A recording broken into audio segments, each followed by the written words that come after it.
Well, welcome back. I believe this is the 8th grade session number 4 of our painting project. So in the last session, as you can see, if you've been keeping up with the instruction, we did a few things. We always like to start by reviewing a bit, but we started by adding this chair down there sitting behind our cheese stand between us and the window, so that we had some middle ground space between us and the window, which is far into the background. And then once we got that drawn in, we went through and we cleaned up our drawing a little bit with an eraser, so all of the smudge marks that were previously in here were all cleaned off. I extended the neck of the bottle just a little bit more, so it looked a little bit less like a Coca-Cola bottle and more like a bottle of some sort of a fine vintage, perhaps. And then we began the painting process by starting here with the blue, because that was a nice simple color, and then we went to the red for our block of cheese, or wedge of cheese, or cake, if that's what you were making it. And then over here some yellow onto the banana, of course, and then mixed up some green, because we were using only primary colors to make our pear. And so that's where we left off last time, and so now we're back to begin some more of this particular painting. And so I really do my best to try to work from the most complex, well, not necessarily complex, but from the most the largest scale things that will take the most amount of time, to the smaller detail items that will perplex you tremendously if you don't have some experience. So what we're going to do here, I'm going to cover up this portion of the painting because we will not be painting there for some time. We're going to start on these stripes in the background. And these stripes are alternating stripes of orange and gray. So the first thing we should do is just mix up some gray, because that's really quite simple. So on a blank spot on your card, or on a separate mixing card, if you were in the physical classroom, I would have you take an index card and we would mix those colors on that index card. Due to space limitations here, for that, it's not really possible for me to do that. Although, you know what, I think I will anyway, because I know the back of this card is clean. You should not ever place your paint supply on top of the painting, okay? I am only doing that because I have to demonstrate. I would normally have my paint off to the side where nothing bad could happen to my painting. So we're going to start with just some black and white, and it's going to take quite a bit of it, because we're going to do 1, 2, 3, 4, 5 of these stripes, and so it could take quite a large amount of this gray paint. So let's take 3 large scoops of our white, and we're looking for a type of a more of a concrete gray, or a fabric-y gray, not charcoal, or you know, something that's so light that you can't even tell that it is gray. We're looking for a nice solid, smooth, concrete colored gray. So we can start by simply taking just one bit, a very small amount of black, and we're going to mix it in to that gray, or that white, thus producing gray with any luck whatsoever. And see, here's the thing, you can always add more black to it, but you can't take it out. And then once you start going back and forth trying to correct that color, you'll never get it right. You'll just end up wasting a bunch of paint. So you just simply need to kind of get it right on the first try, and do that by adding small amounts of paint. Now we're pretending like our paintbrush is a little broom, and we're scraping that paint into a tight little pile there, because we need to have it available so we can paint with it. It stinks to get the best, you know, the perfect color, but because you've spread it out all over the card, it dries before you get a chance to use it. Now visually I can tell that that is gray, and you can probably tell as well when you compare it to this, but it's not really gray enough for my taste. So I'm going to, from the edge of the puddle, ooh, that might be plenty. Let's see. I'm going to put a bit more gray in there. I really want it to get noticeably gray on the video. And I've got to stir it together, get all those little strands of white and black all in there together into a tight little pile, one uniform color. That means I'm going to have to scrape some of it off of my paintbrush there and treat it gently. And just keep scraping it together into a pile in the middle. Okay, now I think that is going to be the color I'm going to go with. So, I know I've got a big glob of paint on my brush right now, but I can start using that over here up against the edge. And so, instead of wasting it, since we've already mixed it up, I'm going to go ahead and with some level of careful control, I'm going to paint all that in. Now the stroke marks that this acrylic paint, if you're using acrylic paint, leave behind are really quite attractive, and they can really direct the viewer's eye where you want them to look at things at. So it's kind of heavy-bodied paint, and as a result of that, it will leave little grooves called plastic control lines. And those little grooves, if you choose to let them exist, are visible to people, sometimes on a subconscious level, but they're visible, and it directs their eyes in the way you want them to look at something. And so it's just a natural human tendency. There's no way to really fight it. It's just a natural human tendency. And see, I can paint over that outline now that I put on the outside of my painting board, because now we're not looking at a completely white background. I had to put that black line on it so it's visible on the video. But now that we are done with that, we can dispense with that. Now I'm going to say that this last stripe probably goes about like this, and we're going to leave that corner open, because that would be the beginning of another stripe that we could see. Alright, so I was pretty lucky to have used all that gray that was on my brush up and not have messed anything up. So we're going to go to not the next stripe, we're going to alternate every other stripe. And once you start having to really work to get the paint off the brush, that's the time that we need to go and pick up more paint. So in this case, my brush is kind of dirty. I'm simply just going to wipe it out, because we're going to keep working on the same color. So pick it up, and now we can start working with some level of control, because the paintbrush is not all clogged with what we were mixing with. A lot of people won't mix with a paintbrush. They'll mix with a palette knife or just a stick, like a popsicle stick, and that will do a fine job. Or, if you've got an old paintbrush that the handle has been broken off of, use that as your mixing wand, and you'll be surprised at how good a job you can get, and that way you don't have to clog up your brushes. Now in class, we don't have enough of those types of materials. I mean, palette knives and stuff to go around, and they're not really suitable for middle school use anyway. I keep those pretty well put away. But if you were in an adult class, or if you were in a high school level class, now you got to be careful. I know this paint is dry. It's from a previous session. However, if it wasn't dry, you would have to come up with a way to protect it, or paint a different area of the painting in while it was drying. Otherwise you get the paint on the back of your hand. Sometimes you don't even know it, and then you put it down in another part of the painting and ruin part of the painting that was already successful, or you just smudge it up and it's hard to fix, because it might be a color that is difficult to conceal with another color over top of it.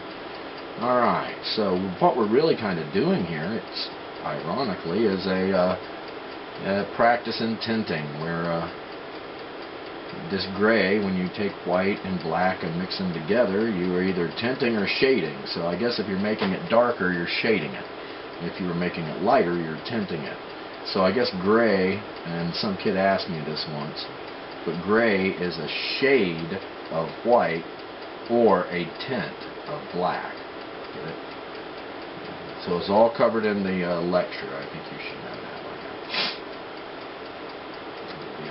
Also be on the quiz in the future.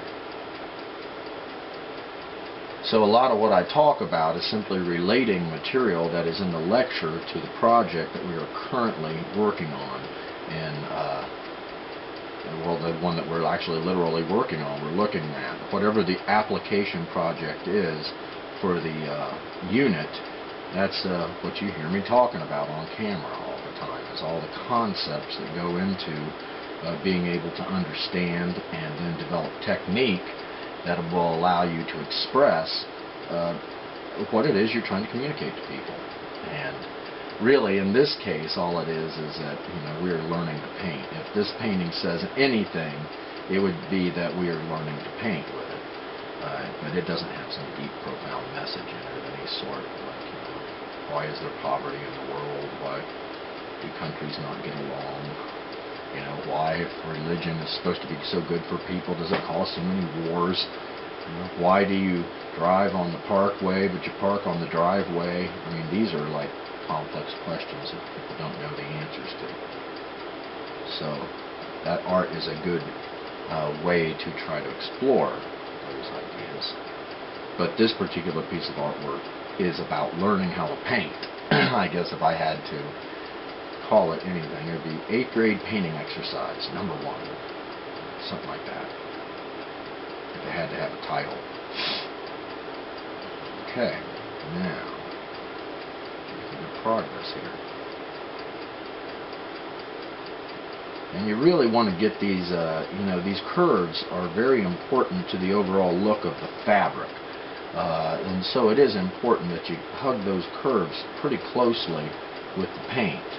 And if you are having control issues, simply hold your breath for a split second while you apply the paint. So right at the moment when you apply the paint, you may have to hold your breath. And also, it's very difficult sometimes to learn precisely how fluid or gluey, viscosity-wise, to make the paint. So, you know, your brush needs to be sometimes under certain atmospheric conditions, meaning it's like really, really dry. Your paint will dry out faster, and so you have to either work fast or make up enough paint in order to get you through what you're attempting to do, or you know, remix it. And so these things are complicated kind of things to do sometimes. Alright, so I'm just going to continue again. I'm going to alternate to the next stripe. I'm going to carefully trim in around my bottle.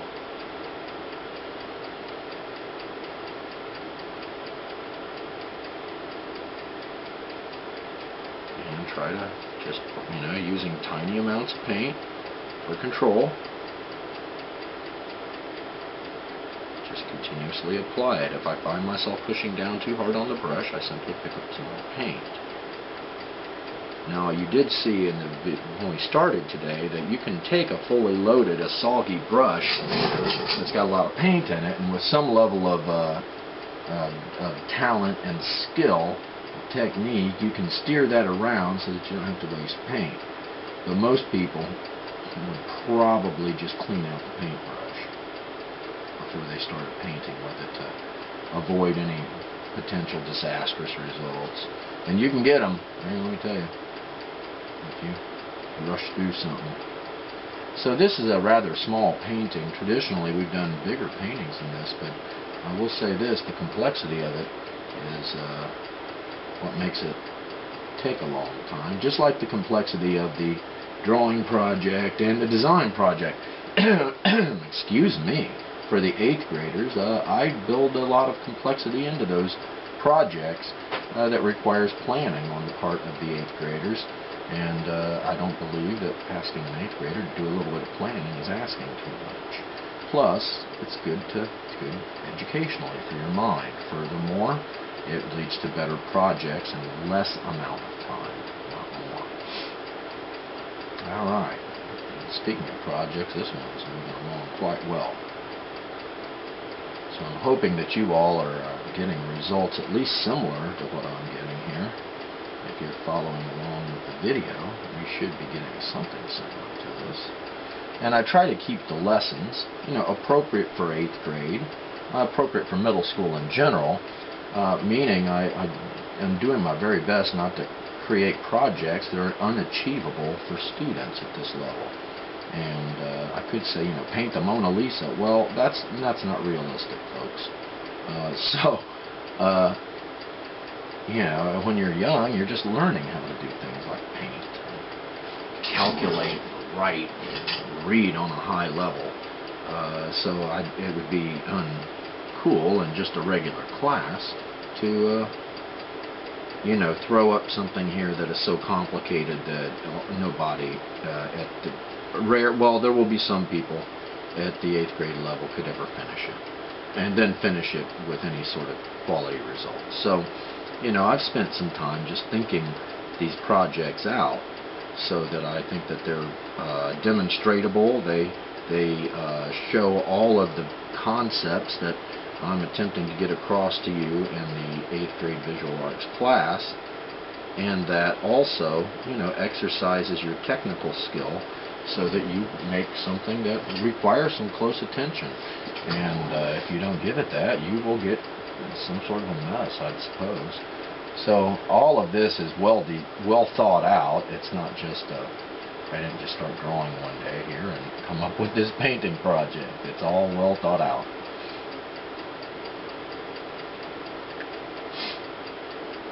And it should be totally achievable for 8th graders, I would think. And painting can be kind of relaxing, although I'll tell you what, if you've got a lot of projects due, it can be stressful to get your projects all done to the level that you think they need to be done at in order to look good. Okay, well, speaking of that, we only have one more stripe to go on our gray, and it looks like we're going to make that stripe.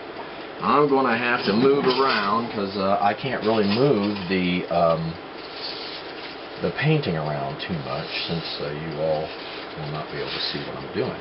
Okay, but I can set right here. I'm going to...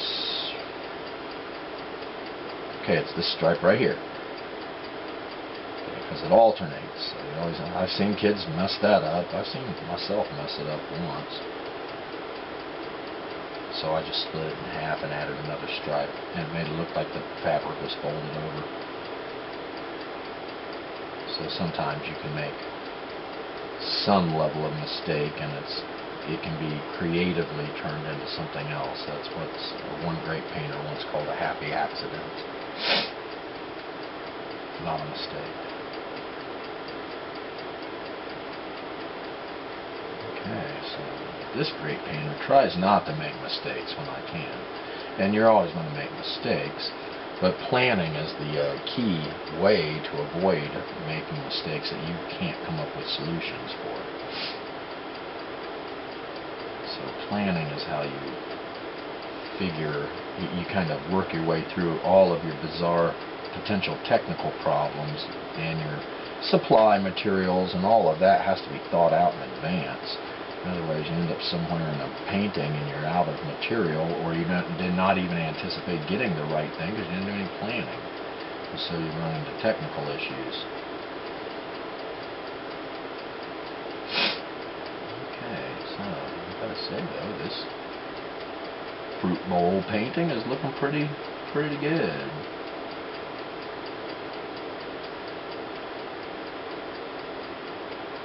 And I like the way that green kind of stands out against that gray that's behind it. That really does an interesting job of making that edge of that pear jump out at us and look more present in its in the picture. Alright, yeah, so I'm feeling pretty good about this. Although, see, painting can be time-consuming, and if you want to get a good job, do a good job of your painting, then it can also be mentally tiring.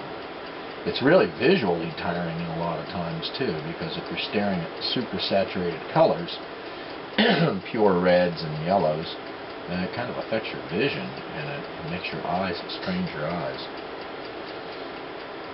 And then careful, close, proximity, focusing on a piece of work. Focusing meaning using your eyes, not focusing your mind, which is also necessary. But it's just really straining to the eyes and the fine muscles in your eyes. It's like reading too much, reading fatigue.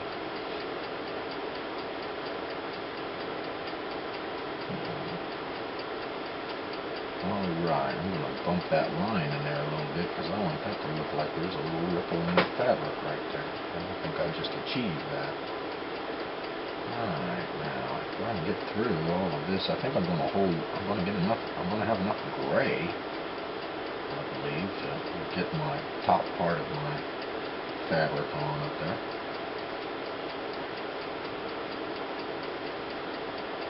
Alright.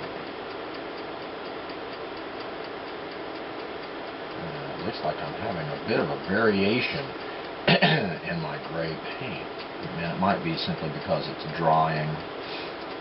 Portions of it have already started to dry, and that could have something to do with the appearance of it, but I don't know that you can tell that on the camera.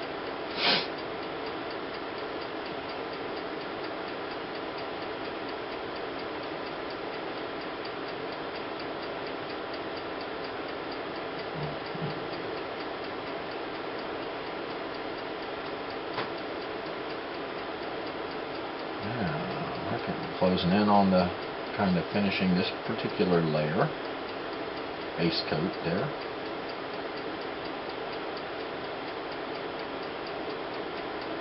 Okay, so now we just got to finish our top level of this, and we'll be ready to move on to something else. So just don't get in a hurry or a rush. See, that's when you really start messing up, is when you get too aggressive. You're in a rush because you're close to being done with a portion of it, you think, and you want to really push through it really fast. And that's really the time when you start thinking that, you really ought to stop and tell yourself to just take your time. It's one thing to do good work fast, but trying to rush through stuff is it's going to probably give you more problems than it solves. Okay, not bad at all. That little stem is just popping out against that gray background. I'm impressed with that. Okay, I'm going to have to continue to manipulate myself around the painting here.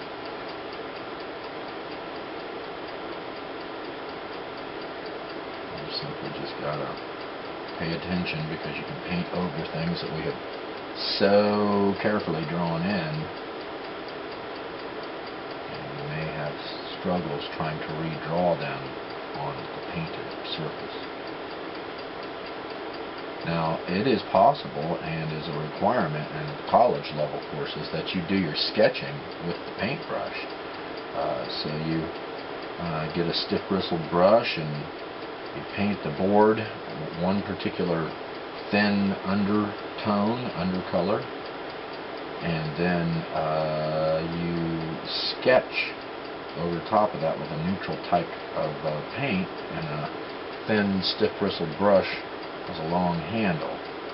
And whether you're looking at objects and drawing them with your paintbrush, or simply trying to lay out your composition, that's typically done in classes in college with a paintbrush and kind of neutral color of paint.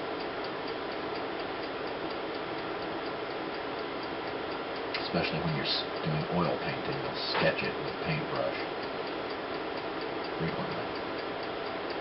Alright, so that looks pretty good, I'd say. It seems like there's a few places in there that have got some opacity items that maybe need to address. But overall, I'd say it looks pretty good. Let's see, which part am I looking at? Right here, so it kind of bothers me. Down here, it's a little bit.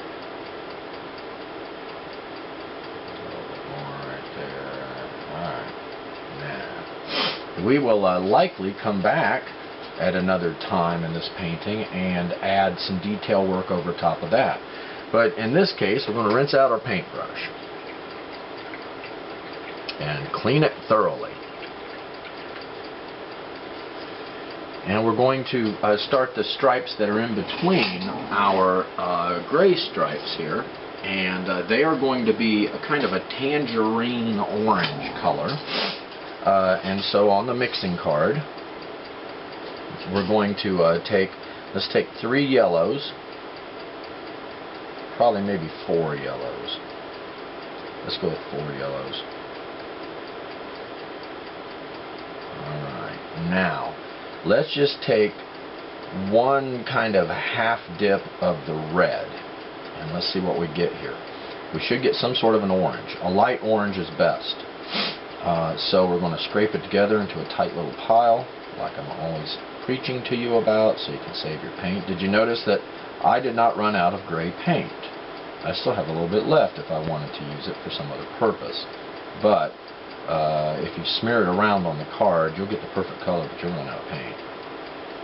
Alright, now, you know, that is a nice orange color right there. So we're going to now, I'm going to scrape it into a tight little pile.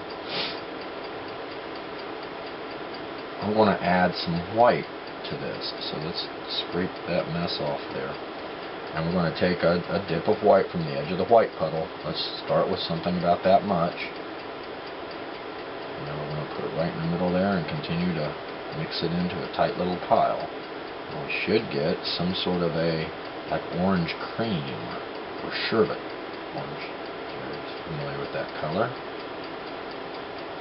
Okay, so I think I'm going to have to put a little bit more white in it. So I'm going to scrape that gunk off of there, pick up some more white from the edge. That should do the trick. Okay, so look how bright it's getting now. It's looking like a baby aspirin or orange creamsicle is what I'm calling it. Now I got to really scrape this together into the middle, just like I did the gray. See, that glob of white was hiding in my brush. So that will happen too. Now we're going to just scrape all that together into a tight little pile in the middle there. I'm going to do my very best to clean as much of that off of there as I can. And then, just like I did with the last one, I'm going to start with my soggy brush, and just so I don't waste the paint, but I'm going to try to paint right into the middle. Now I went to a kind of a peach color, it looks like. When you put it up next to the gray, that's kind of the effect you get. Now I'm able to clean a lot of that paint off of my brush just by making sure I don't get too close to the edges of, you know, where I need the tight control at. And then I will simply wipe the brush out and continue with my tangerine color here, or my peach color, however you perceive it. Alright, so that's a good start. It looks almost like peanut butter on the projection screen up next to that gray.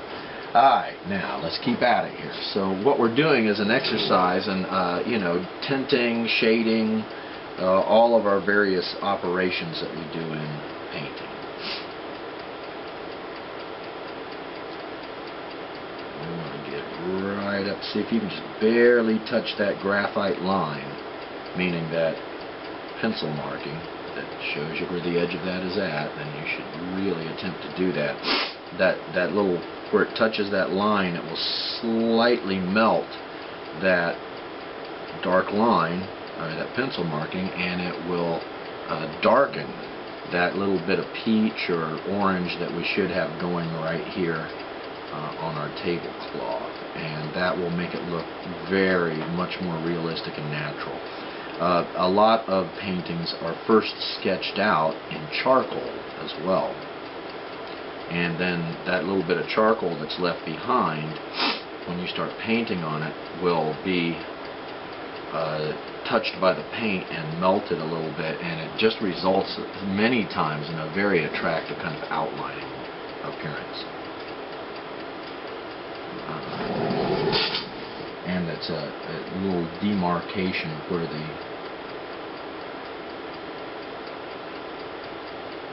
the end of one color is and the beginning of the next color. It's kind of a human natural tendency to want to see those things.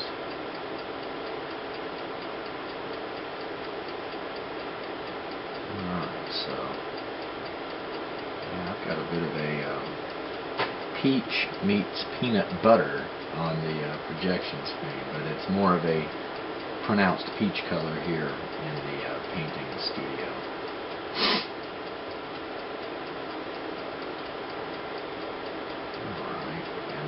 those two colors to be very close contact with each other, hugging the contour of that previous stripe, so it looks like they're all part of the same fabric. And like I was saying, those grooves that this heavy paint will leave behind really enhances that perception.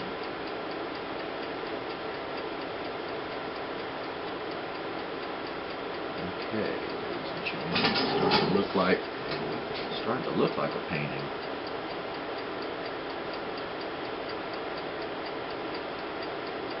And this is one of the most famous subjects in all of art history, painting bowls of fruit, which I don't get, but I guess it's just a handy subject. And some of the greatest painters in history have painted bowls of fruit.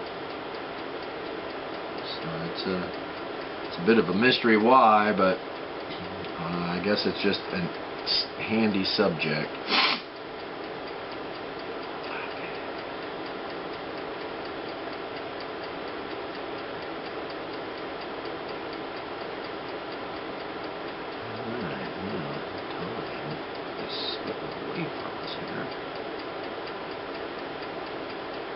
And a lot of students will explain to me, or will exclaim at the end of a painting session that doesn't even seem like we've been here very long. They'll say that this class went by fast, and they are correct. We're going to address this little corner while we're at it here too.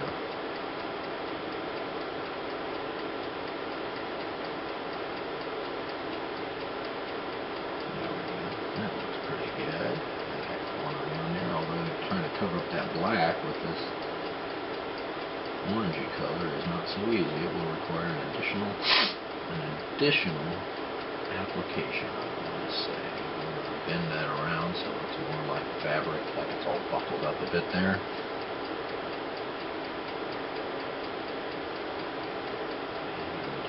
just continue painting with, some control and some patience. If you want it to look good. And when it does come out, however it comes out, it should come out the way you envisioned it. If it's close at all to the way that when we drew it and how you thought it would look, then that would be something we covered in the design unit called unity. When your parts of your painting all kind of look like they were meant to go together the way they come out, that's exactly what you're trying to achieve as an artist. And, also get whatever it is you want people to understand about your artwork across to them.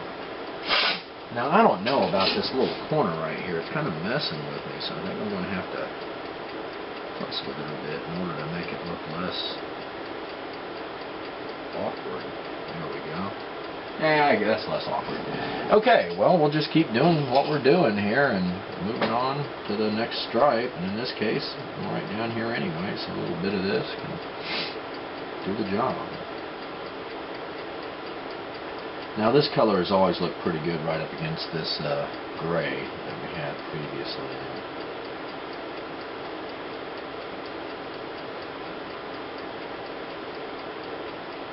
Okay, well that looks pretty good. I'm just trying to keep my bowl from looking like it's floating in the air.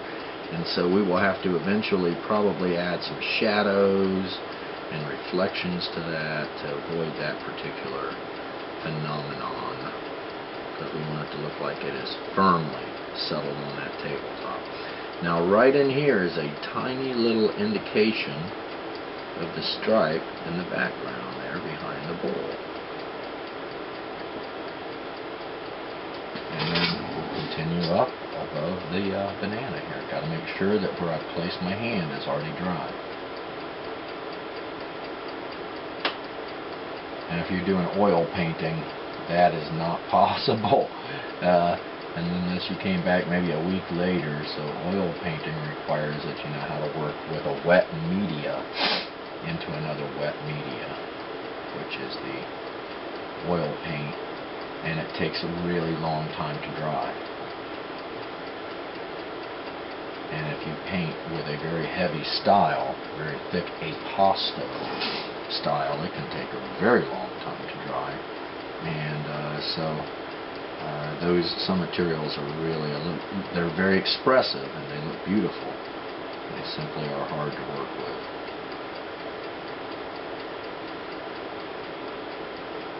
Alright, well this painting is going places. So then I got a little bit too much paint on my brush there, so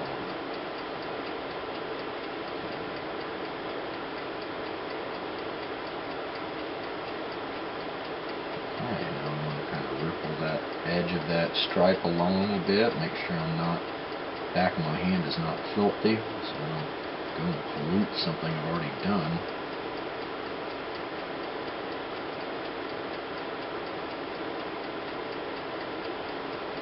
Alright, not bad at all there. So let's see if we can get that last stripe finished up here in today's session.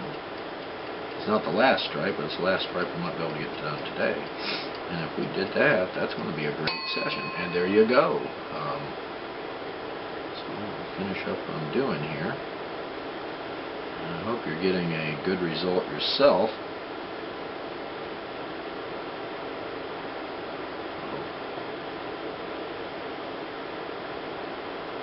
Alright. And I will have to, into the next session, I'll have to make up some more of my tangerine color there, and so will you.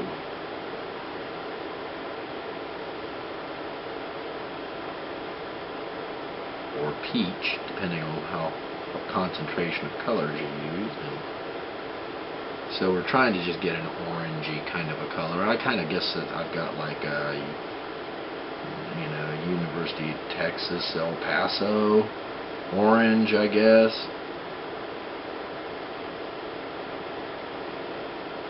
Yeah, burnt orange, I suppose. Now a lot of it is the effect of the dark or the gray paint right up next to it.